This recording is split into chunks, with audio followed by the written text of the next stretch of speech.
They say survival is victory. But those who say that never carried the silence that follows.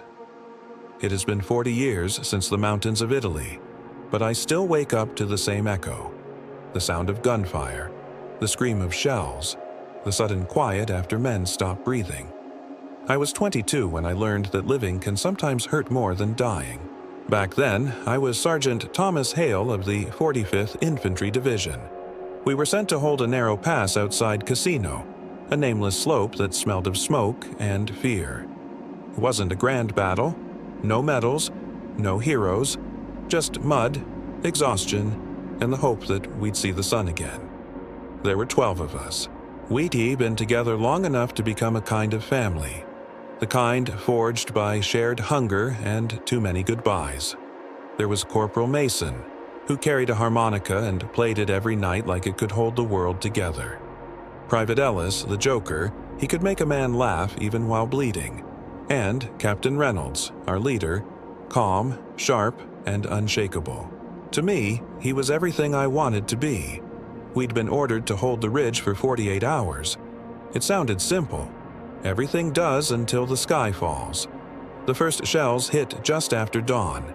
They tore through the trees and left fire where the leaves had been. We returned fire, blind and desperate. The world became a storm of dirt, metal, and screams. By nightfall, the radio was gone. The reinforcements never came.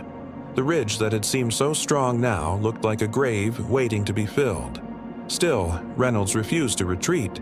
He believed we could hold, and I believed in him. But belief is fragile when men start dying. Mason was the first. A mortar landed near him, and just like that, the music stopped. Ellis followed soon after, shot through the throat while trying to drag Mason's body back. By the time darkness fell, there were 4 of us left. Reynolds ordered us to fall back to a ruined farmhouse below the ridge. We crawled through the mud, through what used to be our friends, through the sound of dying and the weight of guilt already forming. We made it to the farmhouse, but barely. Our ammunition was low, our hope lower. The captain looked at me, his face covered in soot. "Stay with them," he said. "I'll find a way to get us out." I nodded. He left. I never saw him again. Minutes later, the enemy surrounded us. I remember the flash of gunfire, the smell of blood, the choking smoke. Then the explosion. When I woke, it was morning. The snow had started falling, soft and indifferent. Around me, silence. The kind of silence that doesn't end. Everyone was gone. The farmhouse was rubble, bodies half buried beneath white dust. I don't know how I survived. Maybe I had been thrown clear by the blast. Maybe someone decided I wasn't done yet. But when I saw their faces, I wished I had been. I stayed there for hours, maybe days. I spoke to them even though I knew they couldn't answer. I told them I was sorry, that I didn't know why I was still breathing. When they found me, medics, days later, I couldn't speak. They said I was lucky. But luck, I learned, can feel a lot like punishment. The war ended. Men went home. The world moved on. But I stayed behind. Not in body, but in spirit. I built a life, or at least the shape of one. A wife, a small house, a job that kept my hands busy and my mind quiet. But at night, the ridge came back. Their faces, their laughter. The way Ellis would say, "Don't worry, Sarge, we'll all go home together." I used to sit by the window and stare at the stars. Each one felt like a memory. Bright, distant, untouchable. People said I should be proud. That I had survived. But pride and guilt are strange brothers. One feeds the other until you can't tell them apart. Sometimes I would catch my reflection in the glass and wonder who I was looking at. A survivor? Or the last witness to something I should have died with? I visited their graves once. Not the real ones. Most were never found. Just a stone monument in a field somewhere in Italy, surrounded by grass that grew too green for the things buried beneath. I brought a harmonica, played it badly, but it was the only way I knew to say sorry. The wind carried the sound away. Maybe that was forgiveness. Years became decades. The war turned into history. But memory doesn't age. It just becomes quieter, heavier. When my wife died, I started writing letters. To them, to Reynolds, to Mason, to the boy who never stopped joking. Letters I never sent, because where do you send guilt? One afternoon, 40 years later, I received a letter of my own. It was from a young man named Daniel Reynolds, the son of my captain. He had found my name in a list of survivors and wanted to meet. At first, I couldn't bring myself to reply. What could I possibly say? That his father died because I obeyed? Because I stayed when I should have gone with him? But something in his handwriting, firm, steady, hopeful, reminded me of the man I'd followed through hell. So I went. He lived in a small town by the coast. When I arrived, he greeted me with a smile that was painfully familiar.